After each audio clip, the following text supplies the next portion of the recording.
What's the difference between gray and pigmented hair? Have you ever noticed that gray hair often feels different from your pigmented hair, even when it looks like the same strand just without color? That's because gray hair is not only about losing pigment, it also behaves differently in structure, texture, and sometimes even in how it reflects light.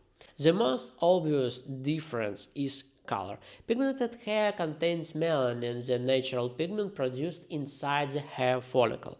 Gray hair has much less of it, and white hair has almost none. So, the color change happens before the hair even grows out of the scalp. It starts in the follicle, not in the visible strand. As hair loses pigment, its internal structure can change too. Gray strands often have a different distribution of proteins, lipids, and water. This can make them feel more coarse, less flexible, drier, and sometimes more resistant to styling. Many people think gray hair is naturally thicker, but that is not always true. What often happens is that gray hair has a rougher surface and a different texture, so it feels stiffer in the hand. It may also have more friction between strands, which can make it harder to detangle and easier to freeze. Gray hair can reflect light differently than pigmented hair.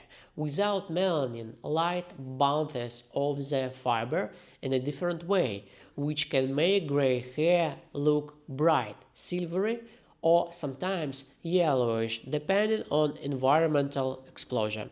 Pigmented hair, on the other hand, absorbs more light. Because gray hair often loses softness and moisture retention, it usually benefits from gentler cleansing, richer conditioner, UV protection, and anti-yellowing care if needed.